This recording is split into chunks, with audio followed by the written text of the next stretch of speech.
دوستان محترم، سورہ آل عمران کی آیت نمبر 103 کا ایک حصہ میں نے آپ کے سامنے پڑھنے کا شرف حاصل کیا ہے۔ اللہ رب العزت ارشاد فرماتا ہے، وَاعْتَصِمُوا بِحَبْلِ اللَّهِ جَمِيعًا وَلَا تَفَرَّقُوا، اور اللہ کی رسی مضبوط تھام لو سب مل کر، اور آپس میں فرقوں میں نہ بٹ جانا۔ قرآن مجید کی اس آیت طیبہ کے ذریعہ رب ذوالجلال اپنے بندوں کو مل کر رہنے کا حکم عطا فرماتا ہے۔ آج ہندوستان ہی نہیں بلکہ دنیا کے بیشتر ممالک میں اس نام کی خوب چرچا ہو رہی ہے، اتحاد ملت، وحدت المسلمین، اتحاد امت، اور اس طرح کی باتیں کثرت سے کی جا رہی ہیں، اور بلا شبہ ملت کے اتحاد کی جتنی ضرورت گزشتہ صدیوں میں تھی، اس سے کئی گنا زیادہ ضرورت ملت کے اتحاد کی اس وقت ہے، چونکہ ہمارے سامنے بہت سارے چیلنجز ہیں اور بہت ساری آزمائشیں ہیں۔ ان آزمائشات میں ملت کا متحد ہونا اور مسلمانوں کا اتحاد یہ نہایت ضروری ہے، مگر یہ اتحاد کیسے ممکن ہے؟ چونکہ آپ میں سے کئی لوگ ایسے ہوں گے جن کے سامنے اس قسم کی باتیں آتی ہوں گی۔ میں آج آپ کو قرآن و سنت کی روشنی میں ایک ایسا فارمولہ سنا رہا ہوں کہ جسے سننے کے بعد اتحاد کی بات کرنا ممکن ہے۔ اس کو ایک مثال کے ذریعہ آپ یوں سمجھ سکتے ہیں کہ جب ہم کھانا تیار کرتے ہیں تو اس وقت ہماری دیگچی میں چاول بھی ہو، دال بھی ہو، مرچ مسالہ بھی ہو، تیل بھی ہو، پانی بھی ہو اور گوشت بھی ہو، اور یہ سارا کچھ ہانڈی میں ملا کر جب ہم اس کو تیار کرتے ہیں تو اس سے بریانی کی شکل میں ایک غذا تیار ہوتی ہے، اور بندہ پھر اس غذا کو کھا کر طاقت حاصل کرتا ہے۔ لیکن اگر کوئی یہ کہے کہ یہ جو آپ نے چاول کا، دال کا اتحاد کیا ہے، یہ جو آپ نے تیل پانی کو ایک ساتھ ملایا ہے، مرچ مسالے کو ایک ساتھ ملایا ہے، تو کاش کہ آپ کچھ دوسری چیزوں کا بھی اتحاد اس میں کر لیتے۔ ہم نے کہا بتائیں، آپ اور بھی چیزیں اس میں ایڈ کرنا اگر آپ چاہیں تو کر لیں۔ اس نے کہا کہ کچھ آپ گوبر ملا دیں، کچھ نجاست ملا دیں، کچھ غلاظت ملا دیں، کسی حرام جانور کا گوشت بھی اس میں شامل کر لیں تاکہ سب کا اتحاد ہو جائے۔ تو کیا اس طرح کی بنائی جانے والی غذا کوئی بندہ کھائے گا؟ اور کھائے گا نہیں تو جسم مضبوط کیسے ہوگا؟ جسم مضبوط ہونے کے لیے ضروری ہے کہ جتنی چیزیں ملیں وہ خود پہلے پاک ہو۔ چاول، دال، مرچ مسالہ، تیل، پانی، یہ ساری چیزیں جتنی ملی ہیں گوشت بوٹی کے ساتھ، تو یہ ساری چیزیں پاکیزہ، طیب اور حلال ہیں۔ تو اب یہ پاکیزہ چیزیں ملتی ہیں تو ایک غذا تیار ہوتی ہے جس سے مضبوطی اور طاقت ملتی ہے۔ اس سے پتہ چلا اگر آپ مضبوط ہونا چاہتے ہیں تو آپ جن کو اکٹھا کرنا چاہیں پہلے انہیں ستھرا کر لیں، پہلے انہیں پاکیزہ کر لیں، پہلے ان کو صحیح طریقے سے جانچ پرکھ لے کہ یہ چیز پاک ہے یا ناپاک ہے، حلال ہے یا حرام ہے، تو پھر ان کے میلاد سے ایک ایسی چیز تیار ہوگی جو آپ کے جسم کے لیے غذا بن کر آپ کے جسم کو طاقتور بنائے گا۔ ہمارے نبی علیہ السلام نے اسی لیے فرمایا المؤمن للمؤمن کالبنیان۔ سرکار دو عالم صلی اللہ علیہ وسلم فرماتے ہیں کہ ایک مومن دوسرے مومن کے لیے دیوار کی طرح ہے۔ کیا کوئی انجینئر آپ نے ایسا دیکھا ہے جو دیوار بنانے کا آپ کو کہے کہ یہاں دیوار بنانی ہے اور پھر آپ کو یہ کہے کہ ایک اینٹ آپ کچی لے آؤ، ایک پکی لے آؤ اور ایک ایسی بالکل گیلی جو ابھی سکھائی بھی نہ گئی ہو وہ لگاؤ؟ کیا اس طرح سے گیلی اور غیر پکی اینٹوں کو لگا کر دیوار مضبوط ہو سکتی ہے؟ پھر ایسی دیوار تو چوروں ہی کے کام آ سکتی ہے، پھر ان کو نقب لگانے میں آسانی رہے گی کہ اس دیوار پہ کچی اینٹیں لگی ہوئی ہیں، اس کو جلد گرایا جا سکتا ہے۔ تو میں اصل میں آپ کو سمجھانا یہ چاہتا ہوں کہ ہمارے رب کی مرضی بھی یہی ہے کہ میرے سارے بندے حبل اللہ کو مضبوطی سے پکڑ لیں، اللہ کی رسی کو مضبوطی سے پکڑ لیں اور فرقہ پرستی میں مبتلا نہ ہوں۔ مگر یہ فرقہ پرستی ہوئی کہاں سے اور یہ فرقہ پرستی ختم کیسے ہو سکتی ہے؟ اگر ہم قرآن کو مانتے ہیں اور بالیقین مانتے ہیں تو پھر ہم نے اتحاد کا فارمولہ بھی قرآن ہی سے سیکھنا ہے۔ ہم اپنے نبی کو اپنی جانوں سے زیادہ تصرف کا مالک سمجھتے ہیں تو ہمیں اتحاد کا فارمولہ بھی در رحمت ہی سے پوچھنا ہے کہ یہ بکھری ہوئی امت متحد کیسے ہو سکتی ہے۔ تو دھیان سے ایک ایک لفظ، میں اس موضوع کی تیاری کر رہا تھا تو میں نے دعائیں بھی بہت کی، وظائف بھی پڑھے اور میں نے مطالعہ بھی کثرت سے کیا کہ میں اپنی قوم کو یہ بات سمجھا سکوں کہ اصل دین کیا ہے۔ تو اب دھیان سے سننا کہ اتحاد کا فارمولہ کیا ہے، کیسے ہو سکتا ہے اتحاد۔ اللہ رب العزت نے قرآن مجید میں فرمایا کہ حبل اللہ یعنی اللہ کی رسی۔ یہ حبل کسے کہتے ہیں؟ عربی زبان کا لفظ ہے، اس کا معنی ہے السبب الذی یوصل به الی البغیۃ والحاجہ۔ حبل کہتے ہیں اس سبب کو جو بندے کو اس کے مقصود تک پہنچائے۔ تو حبل اللہ، اللہ کی رسی وہ سبب ہے جو ہمیں اللہ کی ذات تک پہنچائے۔ اور اس حبل اللہ کی تفسیر کیا ہے؟ حبل اللہ کی تفسیر میں سیدنا عبداللہ ابن عباس، سیدنا عبداللہ ابن مسعود رضی اللہ تعالی عنہما فرماتے ہیں کہ حبل اللہ القرآن، اللہ کی رسی یہ قرآن ہے۔ اور دوسرا قول صحابی رسول کا حضرت سیدنا عبداللہ ابن مسعود رضی اللہ تعالیٰ عنہ کا کہ حبل اللہ سے مراد ہے الجماعہ، اہل سنت و جماعت، حق پرستوں کی جماعت، حق پر قائم رہنے والوں کی جماعت۔ بعض مفسرین نے کہا کہ حبل اللہ سے مراد ہے عہد اللہ، اللہ کا وعدہ جو اللہ نے عالم ارواح میں بھی لیا تھا اور قرآن میں بھی جگہ جگہ پر لیا ہے۔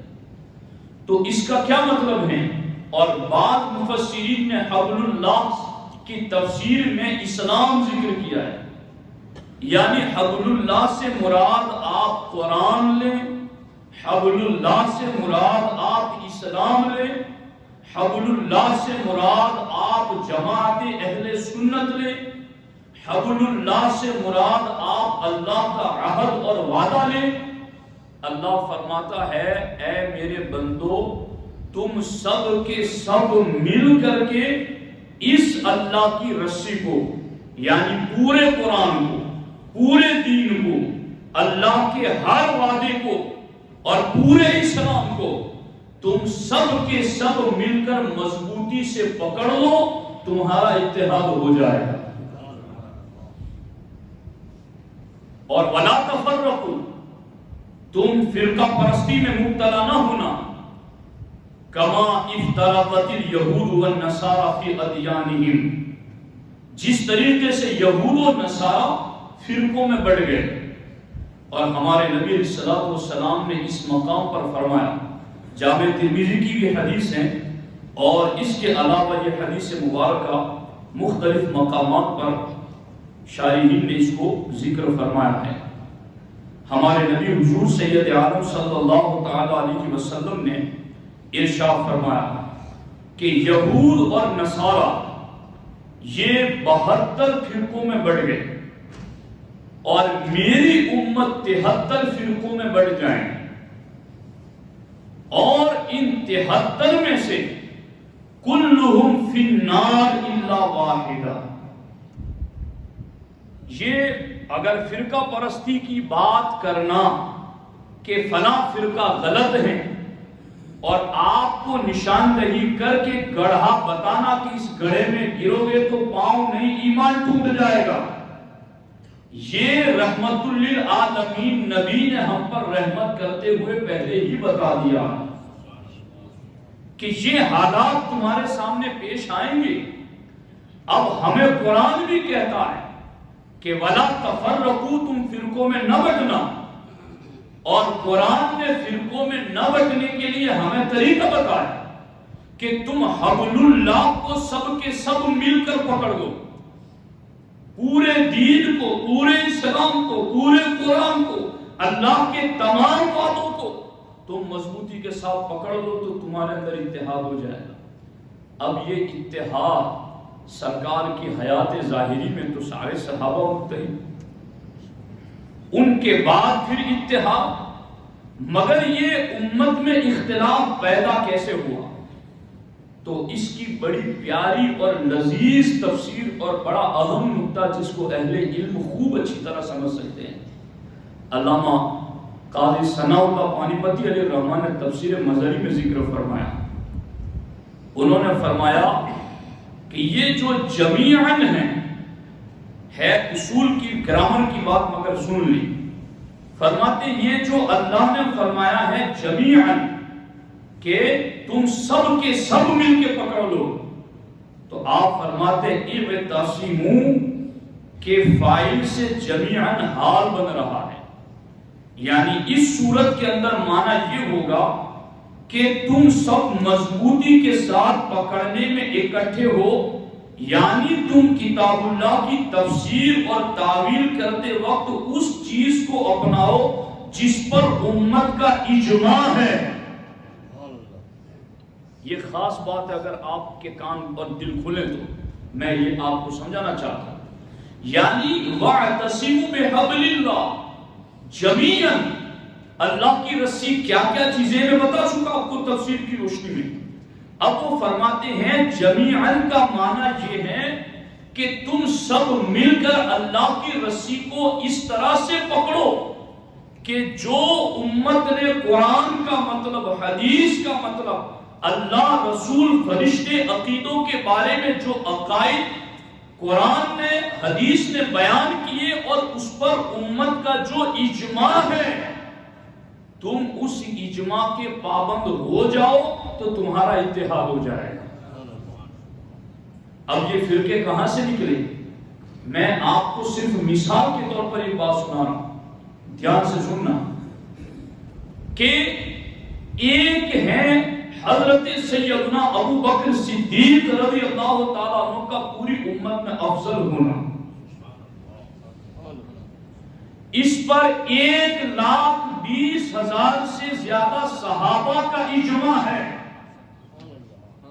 چونکہ ابو بکر صدیق رضی اللہ تعالی عنہ کو پہلا خلیفہ 1,20,000 صحابہ نے مل کر بنایا، اور سرکار نے فرمایا میرا تو ایک صحابی بھی جدھر چلے تم چلو گے تو جنت تک پہنچ جاؤ گے۔ ان کی خلافت پر 1,20,000 صحابہ کا اجماع۔ اب فرقہ کب بنا؟ فرقہ اس وقت بنا جب صحابہ کی اس اجماع کی مخالفت میں یہ کہا گیا کہ ابو بکر پہلے خلیفہ نہیں تھے، تو اب یہ فرقہ بنا ٹوٹ کر۔ مولا علی رضی اللہ تعالی عنہ کو ہمارے نبی نے ایمان کی علامت قرار دیا، مگر جب خارجیوں نے مولا علی کو معاذ اللہ کافر کہا تو پھر یہ گروپ نکلا ٹوٹ کر کے اجماع سے جدا۔ اسی طریقے سے وہابیت ہو، دیوبندیت ہو، غیر مقلدیت ہو، سلفیت ہو، جتنے بھی کلمہ پڑھنے والے آپ کو گروپ نظر آتے، خدا کی قسم میں حافظ قرآن ہوں، رات دن میرا قرآن و سنت کو پڑھنا سمجھنا سمجھانا طریقہ ہے، میں پڑھا کر اس نتیجے پر پہنچا ہوں کہ یہ جتنے بھی گروپ اسلام کے نام پر کھڑے ہوئے اور فرقوں میں بٹ گئے، یہ وہ ہیں جنہوں نے اجماع امت کے بتائے ہوئے معنی کو بدل دیا۔ اجماع امت سے جو عقیدے طے تھے ان عقیدوں سے بغاوت کر دی۔ امت کا اجماع تھا جن عقیدوں پر، ان عقیدوں سے جب بغاوت کر دی تو وہ خود کٹ کر کے فرقہ بنے۔ جماعت تو آج بھی اہل سنت و جماعت ہے۔ تو اتحاد کی صورت صرف ایک ہے، اور وہ یہ ہے کہ جس نے اجماعی عقائد سے بغاوت کر کے فرقہ اور پارٹی بنا لی اپنی جدا، وہ اپنی الگ الگ رائے کو چھوڑ کر کے ان عقیدوں پر واپس آئے جن عقیدوں پر امت کا اجماع ہے۔ مجھے بتائیں کوئی کہ پورے قرآن میں یا پوری سیاستہ میں کسی ایک صحابی نے یہ کہا ہو کہ نبی کو معاذ اللہ غیب کا علم نہیں ہے؟ جب صحابہ کا اجماع ہے کہ غیب کا علم نبی کو ہے، تو مطلقاً جس نے غیب کا نبی کے لیے انکار کیا اس نے اجماع کا انکار کر کے اہل سنت و جماعت سے ہٹ کر اپنا الگ فرقہ بنایا۔ جب امت کا اجماع ہے اس چیز پر کہ اللہ سبوح قدوس سبحان ہے، ہر عیب نقص کمی سے پاک مبرہ منزہ ہے، تو جس نے پھر کہا کہ اللہ جھوٹ بول سکتا ہے، تو اس اللہ کے بارے میں اجماعی عقیدے سے انکار کر کے اس بندے نے اپنا الگ فرقہ بنایا۔ ختم نبوت کا مسئلہ ہو، صحابہ سے لے کر آج تک پوری امت کا اجماع ہے اس چیز پر کہ محمد مصطفیٰ صلی اللہ علیہ وسلم بلا تعویل اللہ کے آخری نبی ہیں۔ کہو بے شک اللہ کے آخری نبی ہیں، مگر جب قاسم نانوتوی نے یہ لکھا کتاب میں تحذیر الناس میں کہ یہ تو زمانے کے اعتبار سے آخری نہیں ہے، یہ تو مرتبے کے اعتبار سے آخری ہیں، زمانے میں تو ان کے بعد کوئی اور نبی بھی پیدا ہو سکتا ہے، تو قادیانی نے کہہ دیا لو میں آ گیا تو کہتا ہے۔ یہ تھا اجماعی عقیدے سے اختلاف کر کے الگ فرقہ بنانا۔ اہل سنت اس جرم کے مجرم نہیں ہے۔ اہل سنت و جماعت کا کوئی بھی عقیدہ 1450 سال کے اجماعی عقیدے کے خلاف ہرگز نہیں ہے۔ جو کٹ کر کے اپنی ٹولیاں بناتے گئے انہوں نے اجماع امت والے عقائد سے انکار کیا اور فرقوں میں بٹ گئے۔ آج بھی قرآن ان کو کہتا ہے وَاعْتَصِمُوا بِحَبْلِ اللَّهِ جَمِيعًا، تم آ جاؤ اور اجماع والے عقیدے پر آ کر اللہ کی رسی کو مضبوطی سے پکڑ لو۔ یہ ہے اتحاد کی صورت اور یہ ہے اتحاد کا فارمولہ۔ اب کوئی ہم کو یہ سمجھانے لگے یا آپ کو یہ سمجھانے لگے کہ گوبر گوبر رہے، غلاظت غلاظت رہے اور اس کو بریانی میں ملا دو تاکہ یہ تقویت بخش غذا بن جائے، تو اسے کھائے گا کون کہ طاقت بنے جسم کے اندر؟ اس لیے یاد رکھنا یہ ہمارا فرض ہے، یہ اس منبر رسول کا فرض ہے۔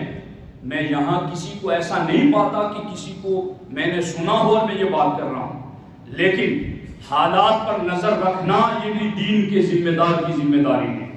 اصول فقہ کا یہ بھی اصول ہے کہ من لم یعرف احوال الزمان فهو جاہل، کہ جو مفتی بھی ہو اور حالات زمانہ کو پہچانتا نہ ہو تو وہ جاہل ہے۔ حالات آج پوری دنیا میں یہ بن رہے ہیں کہ یہ علائیں بلائیں ان کے نام پر لوگ گھسپیٹ کرنا چاہتے ہیں، اور کئی دین کا لیبل لگائے ہوئے لوگ بھی، چونکہ ان کے پاس علم ہی نہیں ہے، انہوں نے بڑے گیٹ کھول دیے، جی آ جاؤ ہماری باہوں میں باہیں ملا لو اور ہم ہاتھ ملا کر آپ سے اتحاد کر لیتے ہیں اور ہم سب کو مل کر کے رہنا ہے۔ تو خدا کے بندو، حلوہ نجاست میں ملے یا نجاست حلوے میں ملے، نقصان حلوے ہی کا ہونا ہے۔ جس گٹر کے اندر گندگی جا رہی ہو اس میں کسی قسم کی بھی گندگی ڈال دو کوئی فرق نہیں پڑتا، مگر اس میں آپ دودھ ڈالنے لگے، شہد ڈالنے لگے، تو پھر آپ کو کوئی سمجھانے والا ان کے کھڑا ہوگا کہ پاک ناپاک میں نہ ملاؤ، پلیدی اور پاک ایک جیسے نہیں ہو سکتے ہیں۔ لیمیز اللہ الخبیث من الطیب، اللہ نے فرما دیا جب محبوب نے 300 سے زیادہ منافقوں کو مسجد نبوی سے نکالا تو رب نے کہا حبیب نکال دے انہیں، اللہ اب پلید کو پاک کے ساتھ رہنے دینا پسند نہیں کرتا ہے۔ تو ساتھی میں اصل آپ کو جو سمجھانا چاہتا ہوں، ابھی یہ میری گفتگو کا صرف ایک ابتدائیہ مقدمہ تھا اور وقت اس پر ختم ہو گیا، لیکن میں آپ کو یہ بتا رہا ہوں کہ اجماع امت جن جن چیزوں پر منعقد ہیں، اور یہ وقت ہوتا تو میں اس کو پڑھ کر سنا، سرکار اعلیٰ حضرت نے اس چیز کو ذکر فرمایا ہے کہ فقہ کی 4 دلیلیں ہیں، مسائل کے اخذ کرنے کی 4 دلیلیں، قرآن، سنت، اجماع اور قیاس۔ اعلیٰ حضرت فرماتے ان 4 دلیلوں میں سب سے مضبوط دلیل اجماع امت ہے۔ اگر مجتہد کو اجتہاد کرنا ہو تو مجتہد کو جس چیز پر امت کا اجماع ہو چکا ہو اس کے خلاف اجتہاد کرنے کی مجتہد کو اجازت نہیں ہے۔ 1000 سال ہو گئے تقریباً یا اس سے زیادہ، ابھی امت میں مجتہد مطلق پیدا نہیں ہوا۔ اس شان کا عالم، چھوٹے چھوٹے لوگ بیٹھ کر آج اجماعی مسائل میں باتیں کرتے ہیں، مجتہد کو اجازت نہیں ہے، مجتہد کو اجازت نہیں ہے کہ وہ اجماعی مسائل کے اندر اختلاف کرے۔ اور آگے اعلیٰ حضرت فرماتے ہیں اگر مجتہد کو اجماع کے خلاف کچھ نظر آئے قرآن میں کہ یہ اجماع تو اس چیز پر ہو گیا حالانکہ قرآن یہ کہہ رہا ہے، تو اعلیٰ حضرت فرماتے ہیں اگر مجتہد کو ایسا نظر آئے تو وہ یہ سمجھے کہ یہ میری فہم کا قصور ہے، یہ میری سمجھ کا قصور ہے کہ میں اجماع کے خلاف قرآن کو سمجھ رہا ہوں، اور اگر فہم کا قصور نہیں ہے تو وہ یہ سمجھے کہ قرآن کا وہ حکم منسوخ ہے۔ اجماع بہرحال اقوال ادلہ ہے، تو پھر کتنا پاور ہے اجماع۔ اور اہل سنت و جماعت کے جتنے بھی عقائد ہیں، اصول ہیں، وہ اجماع امت سے ثابت ہے۔ فرقہ پرستی کا تانا کوئی اہل سنت کو نہ دے، فرقے وہ ہیں جنہوں نے اجماعی عقیدوں کے خلاف لکھ کر کے بول کر اپنی پارٹی بنائی، ورنہ اہل سنت خدا کی قسم اہل سنت و جماعت کا ہر صدی میں مجدد ہوتا ہے جی۔ ان مجددین کو اٹھا کر دیکھ لو، ہر صدی کا مجدد عقیدے میں ایک ہی بات کرتا ہے، اور جتنے بھی کٹ کر کے جنہوں نے پارٹیاں بنائی ہیں آپ ان سے پوچھئے کہ تمہارے اوپر 10 مجدد دکھاؤ جن میں سے کسی نے وہ بولی ہو جو تم نے کتاب میں لکھی ہے، تو آپ کو پتا چلے گا کہ فرقہ پرستی کر کون رہا ہے۔